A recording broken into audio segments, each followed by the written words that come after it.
Hello मेरे प्यारे बच्चों, कैसे हैं आप सब। आई होप आप सब ठीक होंगे, मस्त होंगे और अच्छे से पढ़ाई कर रहे होंगे। तो बच्चों, मैं आज फिर आपके लिए बहुत ही मोस्ट इंपॉर्टेंट क्वेश्चन लेके आई हूँ जो ज्योग्राफी से है। ठीक है, ऑब्जेक्टिव क्वेश्चन है। तो बिना वक्त गवाए वीडियो के चलते हैं और अच्छे से ध्यान से पढ़ो। ठीक है, आप लोगों का एग्ज़ाम नज़दीक है ज्योग्राफी का भी, तो ज़्यादा लापरवाही नहीं करना है। ठीक है, तो चलिए आज का हमारा पहला क्वेश्चन क्या है बच्चों। तो आज का हमारा पहला क्वेश्चन है, एंथ्रोपोजियोग्राफी किसने लिखी है। एंथ्रोपोजियोग्राफी किसने लिखी है पूछ रहा है। ठीक है, तो इसका आंसर क्या होगा। ये जो एंथ्रोपोजियोग्राफी नामक जो प्रसिद्ध पुस्तक है ना, ये जर्मनी भूगोल फ्रेंड किसने लिखी है, फ्रेंड रेडजेल ने लिखी है। ठीक है, फ्रेंड रेडजेल द्वारा लिखी गई यह पुस्तक है। यह 2 खंडों में विभक्त है। ठीक है, अगर वहाँ आपको पूछेगा ना एंथ्रोपोजियोग्राफी कितने खंडों में विभाजित है, तो 2 खंडों में विभाजित है। ठीक है, ये जो पुस्तक है ये 2 खंडों में विभाजित है। इसकी जो पहली खंड है ना, वो 1800 इनकी जो पहली खंड है एंथ्रोपोजियोग्राफी की पहली खंड 1882 ईस्वी को 1882 ईस्वी में, और दूसरा खंड 1891 ईस्वी में 1891 ईस्वी में मतलब प्रकाशित हुआ था। रेडजेल के आधुनिक मानव भूगोल का जनक भी माना जाता है इसको। ठीक है, ये प्रकाशित हुआ था उतने टाइम पे, और इसको ना रेडजेल के आधुनिक मानव भूगोल का जनक भी माना जाता है, जिन्होंने मानव और पर्यावरण के संबंधों में व्यवस्थित रूप में समझाया है। ठीक है, ये एंथ्रोपोजियोग्राफी, ठीक है, ये किसने लिखी है, तो ये फ्रेंड रेडजेल ने लिखी है। और इसके कितने भाग खंड हैं, तो इसके 2 खंड हैं, और एक खंड इसका 1882 में और दूसरा खंड 1891 में प्रकाशित हुआ था। ठीक है, चलो अब आगे चलते हैं। आई होप आपको एंथ्रोपोजियोग्राफी का समझ में आ गया। अब नेक्स्ट क्वेश्चन देखिए। अगला क्वेश्चन क्या है, प्रति 1000 व्यक्तियों पर एक वर्ष में मृतकों की संख्या को क्या कहा जाता है। प्रति 1000 व्यक्तियों पर एक वर्ष में मृतकों की संख्या को क्या कहा जाता है, तो उसको क्या कहा जाता है, औसधिक मृत्यु दर। ठीक है, औषधि मृत्यु दर। देखो मृतकों का है तो मृत्यु दर ही होगा ना, औषधित मृत्यु दर। चलो आगे नेक्स्ट क्वेश्चन चलते हैं। तो हमारा अगला क्वेश्चन क्या है, विश्व के साधन जनसंख्या वाले क्षेत्र में किस प्रकार की कृषि की जाती है। विश्व के साधन जनसंख्या वाले क्षेत्र में किस प्रकार की कृषि की जाती है, तो किस प्रकार की जाती है, विश्व संघ जनसंख्या वाले क्षेत्र में, जैसे दक्षिण एशिया, पूर्वी और दक्षिण पूर्वी एशिया में, ये मुख्य रूप से गहन निर्वाह कृषि की जाती है। किसकी, गहन निर्वाह कृषि की जाती है। ठीक है, इस प्रकार की कृषि में छोटे खेतों में अधिक श्रम, जैव रासायनिक निवासों और सिंचाइयों का उपयोग करके अधिकतम उपज लाने के लिए, मतलब उपज प्रयास किया जाता है, ताकि मुख्य फसल, इनका जो मुख्य फसल होता है ना गहन निर्वाह कृषि का, इनका मुख्य फसल चावल होता है। ठीक है, इनका मुख्य फसल क्या होता है, चावल होता है। अगर आपको पूछेगा कि विश्व के सघन जनसंख्या वाले क्षेत्र में किस प्रकार की कृषि की जाती है, तो गहन निवार कृषि की जाती है, और गहन निवार कृषि की जो मुख्य फसल क्या है, तो वो चावल है। ठीक है, चलो अब नेक्स्ट क्वेश्चन चलते हैं। हमारा अगला क्वेश्चन क्या है मेरे प्यारे बच्चों, तो देखो हमारा अगला क्वेश्चन, निम्नलिखित में से कौन सा कोयला का सर्वोत्तम किस्म है। ठीक है, सर्वोत्तम किस्म कौन सा है कोयला का, तो कोयले का जो सर्वोत्तम किस्म है ना, वो कठोर कला, जैसे इसकी जो है वो एंथ्रोसाइड है। ठीक है, तो ये एंथ्रोसाइड कैसे है ये भी मैं समझाऊंगी आपको। तो ये जो एंथ्रोसाइड है ना, मतलब एंथ्रोसाइड कोयले की सबसे उत्तम और सर्वोत्तम किस्म है। ठीक है, ये कठोर कला और चमकदार होती है, जिससे कार्बन की मात्रा सबसे अधिक होती है। कितनी होती है, तो 86 से 98%, और नमी तथा वाष्पशील पदार्थों की मात्रा सबसे कम होती है। ठीक है, जिसमें यह उच्च ऊष्मा और कम धुआं पैदा करता है। ये एंथ्रोसाइड उच्च ऊष्मा और कम धुआं पैदा करता है। ठीक है, इसीलिए इसको कोयले का सर्वोत्तम किस्म कहा जाता है। आई होप आपको समझ में आ गया। मैं इतने समझा के पढ़ा रही हूँ ताकि आपको एग्ज़ाम में अच्छे से याद हो जाए, मैं ही याद करवा रही हूँ। तो मेरी मेहनत को सफल करो, वीडियो को लाइक करना और चैनल को सब्सक्राइब करना। बहुत मेहनत लगता है भाई बहनों।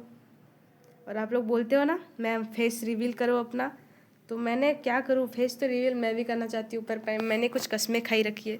जब तक 1000 सब्सक्राइब पूरे नहीं हो जाएंगे मैं फेस रिवील नहीं कर सकती। ठीक है, मेरा नाम योसना कुमारी है। ठीक है, मैं झारखंड से हूँ, और बुंडू सुनाहतू आप लोग आए होंगे तो आपको इधर पता होगा, बारिंदा गांव का एक नाम है, मैं उस गांव से रहती हूँ।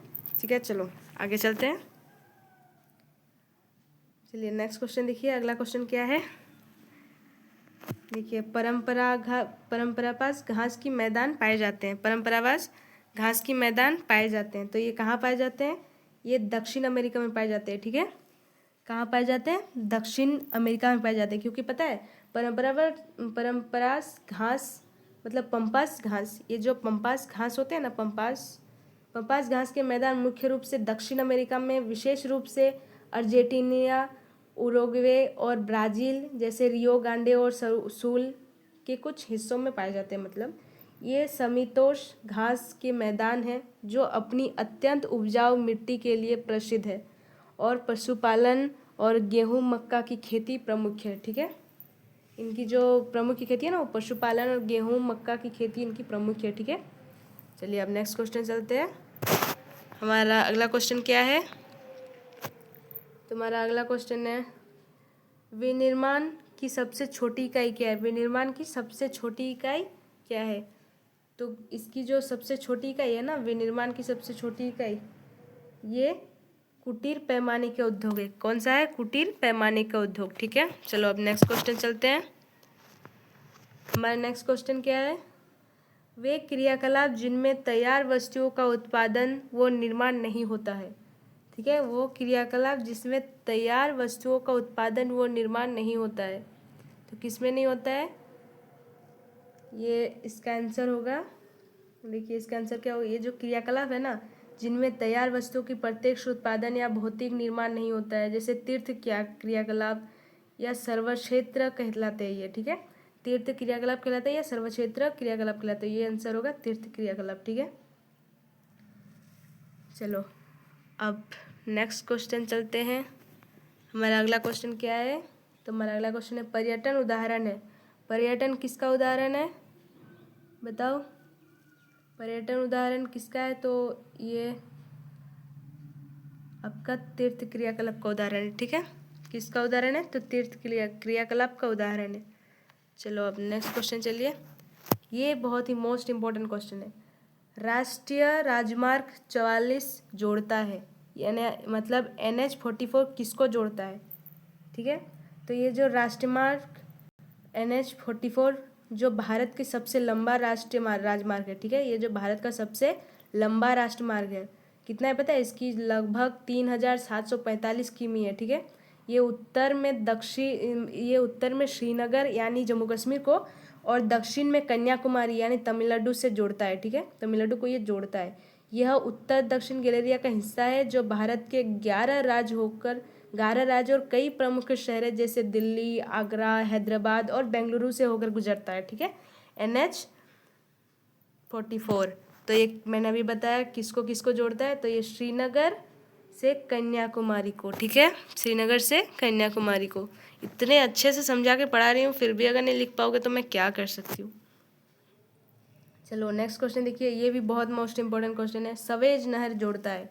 सवेज नहर किसको जोड़ता है? तो सवेज नहर भूमध्य सागर और लाल सागर को जोड़ने वाली मिस्र में स्थित एक प्रमुख मानव निर्मित जलमार्ग है। ठीक है, तो ये मैंने अभी बताया किसको जोड़ता है, तो ये भूमध्य सागर और लाल सागर को जोड़ता है। ठीक है, चलो अब नेक्स्ट क्वेश्चन चलते हैं।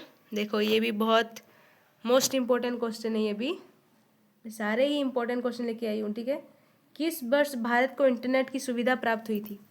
किस वर्ष भारत को इंटरनेट की सुविधा प्राप्त हुई थी?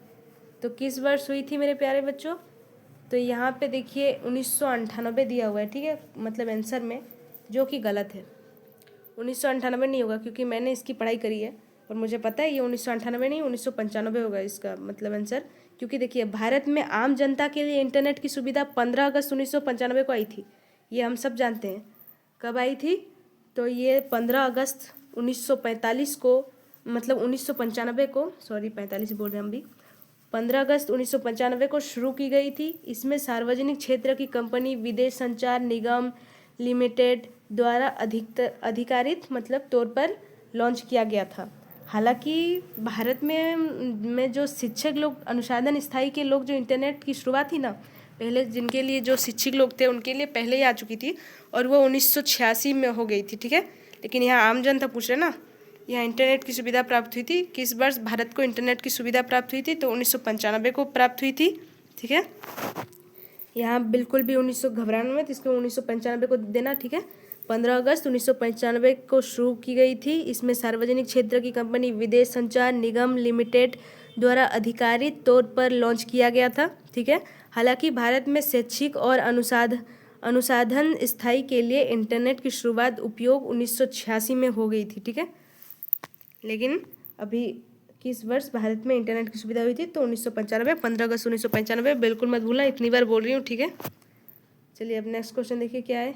निम्न में से प्राचीन शहर कौन सा है? निम्न में से प्राचीन शहर कौन सा है? पटना, रांची, बम्बई, दुर्गापुर। तो इनमें से जो प्राचीन शहर है ना वो पटना है, ठीक है।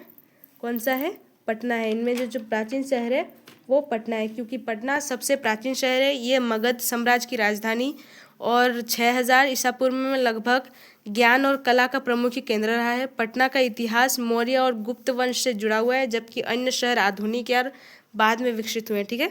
पहले पटना अभी नाम पड़ा है इसका पटना, पहले पटना को पाटलिपुत्र कहा जाता था, ठीक है, जो कि मगध की राजधानी थी उस वक्त, ठीक है। आई होप आपको समझ में आ गया। चलिए अब नेक्स्ट क्वेश्चन की ओर चलते हैं। मतलब हमारा अगला क्वेश्चन क्या है, देखो। तो हमारा अगला क्वेश्चन है, चाय उत्पादक प्रदेश है। चाय उत्पादक प्रदेश कौन सा है इनमें से? चाय उत्पादक प्रदेश है कौन सा? तो देखिए दार्जिलिंग, अलंपाईगुड़ी, कूच बिहार। तो ये इनमें से सभी होगा। पता है क्यों? ये सब पश्चिम बंगाल के हिस्से हैं, ठीक है। और ये सभी पश्चिम बंगाल राज्य के प्रमुख चाय उत्पादक जिले हैं। ये तीनों जिले उत्तर बंगाल क्षेत्र के अंतर्गत आते हैं और असम के बाद पश्चिम बंगाल को भारत का दूसरा सबसे बड़ा चाय उत्पादक बनाते हैं, ठीक है, बोला जाता है। यह मुख्य रूप से तराई और दुआस क्षेत्रों में चाय उत्पादन होती है इसका, ठीक है। तो इसका आंसर सभी होगा, इनमें से सभी। चलिए अब नेक्स्ट क्वेश्चन चलते हैं। हमारा अगला क्वेश्चन क्या है? शुष्क कृषि भूमि के अंतर्गत किस प्रकार की फसलें उगाई जाती है? किस प्रकार की फसलें उगाई जाती है? तो बाजरा उगाया जाता है शुष्क कृषि भूमि के तहत, ठीक है। क्या उगाया जाता है? तो बाजरा उगाया जाता है। मतलब क्योंकि शुष्क कृषि भूमि में कम पानी में और कम वर्षा पर निर्भर रहने वाली सूखा सिमटू फसलें उगाई जाती है, ठीक है। प्रमुख फसलों में बाजरा, ज्वार, रागी, तिलहन में क्या क्या आते हैं? सरसों, तिल, सूरजमुखी। और दलहन में क्या क्या आते हैं? तो चना, अरहर, मूंग, मसूर शामिल है, जो कम नमी और अच्छी उपज होती है, ठीक है। मतलब कम पानी में इसकी उपज होती है। इसलिए शुष्क कृषि भूमि के अंतर्गत किस प्रकार की फसलें उगाई जाती है? तो यहाँ पे आंसर में बाजरा है, तो आंसर को बाजरा दीजिएगा, ठीक है। चलिए नेक्स्ट क्वेश्चन देखिए क्या है। निम्नलिखित में से कौन सा ये कार्यक्रम जल संवर्धन विकास परियोजना से संबंधित है? कौन सा कार्यक्रम संबंधित है? तो देखिए यहाँ क्या दिया है, हरियाली परियोजना, नीरू मीरू, आरंगबाड़ी पानी संसद, इनमें सभी। यहाँ आंसर में तो इनमें से सभी दिया है, लेकिन इनमें से सभी नहीं होगा। ये हरियाली परियोजना होगा, क्योंकि हरियाली परियोजना जो है ना, ये केंद्र सरकार द्वारा परियोजित प्रमुख जल संवर्धन विकास परियोजना है, जिसे ग्राम पंचायत के माध्यम से जल संचारण और ग्रामीण विकास के लिए लागू किया जाता है। यह जलवायु सिंचाई और वृक्षारोपण के लिए पानी बचाने का कार्य करती है, जबकि नीरू मीरू आंध्र प्रदेश और अरमानी पानी संसद राजस्थान का कार्यक्रम है ये सब, ठीक है। ये दोनों राजस्थान का कार्यक्रम संसद है, जबकि ये वाला का जल संवर्धन विकास का कार्यक्रम पूरे भारत के लिए, ठीक है, केंद्र के लिए, ठीक है। चलो अब नेक्स्ट क्वेश्चन चलते हैं। इसका आंसर होगा हरियाली परियोजना, ठीक है। चलिए अब नेक्स्ट क्वेश्चन देखिए। तुम्हारा अगला क्वेश्चन क्या है मेरे प्यारे बच्चों? तो हमारा अगला क्वेश्चन है, भारत के किस राज्य में नियामुंडी तथा गोवा खदानें स्थित है? किस राज्य में नियामुंडी तथा गोवा खदान स्थित है? तो नियामुंडी और गोवा खदानें भारत के झारखंड राज्य में स्थित है। यह दोनों प्रसिद्ध लो अयस्क की खदानें झारखंड के पश्चिम सिंहभूम जिले में स्थित है, ठीक है। कहाँ स्थित है? पूर्वी मतलब पश्चिमी झारखंड खदान के पश्चिमी सिंहभूम जिले में स्थित है। तो यहाँ पे कहाँ स्थित है, किस राज्य में बोला है? तो ये झारखंड होगा, ठीक है।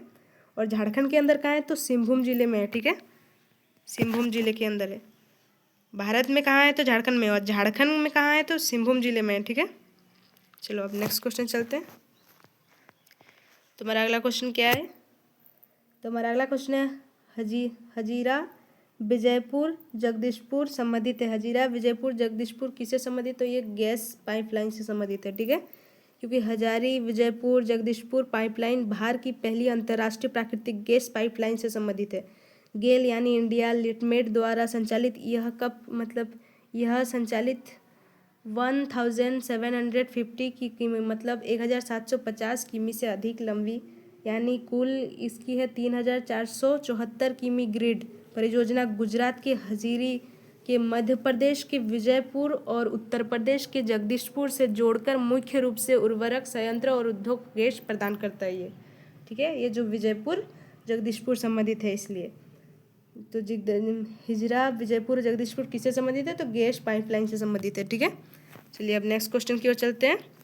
तुम्हारा अगला क्वेश्चन क्या है? सिख देश की सहायता से बोकारो इस्पात संयंत्र की स्थापना की गई। सिख देश की सहायता से बोकारो इस्पात की संयंत्र की स्थापना की गई। तो बोकारो इस्पात संयंत्र की स्थापना सोवियत संघ के तकनीकी और आर्थिक सहयोग से की गई थी। इसके स्थापना 1964 में लिटमेट कंपनी के रूप में हुई थी और 1972 में इसमें उत्पाद शुरू हुआ। यह भारत का पहला स्वदेशी इस्पात संयंत्र माना जाता है और इसे बाद में सील में शामिल कर लिया गया था। ठीक है, तो ये किसकी वजह से हुआ था? तो बोकारो इस्पात संयंत्र की स्थापना सोवियत संघ के तकनीकी और आर्थिक सहयोग के कारण हुई थी। ठीक, तो क्या होगा आंसर? सोवियत संघ। ठीक है, सिख देश की सहायता से बोकारो इस्पात संयंत्र की स्थापना की गई थी, तो वो सोवियत संघ से की गई थी। ठीक है, चलो अब नेक्स्ट क्वेश्चन। मेरे इतना समझा कि कोई नहीं पढ़ाएगा यूट्यूब पे आपको। ठीक है, चलो नेक्स्ट क्वेश्चन देखिए। दक्षिण भारत का मैनचेस्टर किस शहर को कहा जाता है?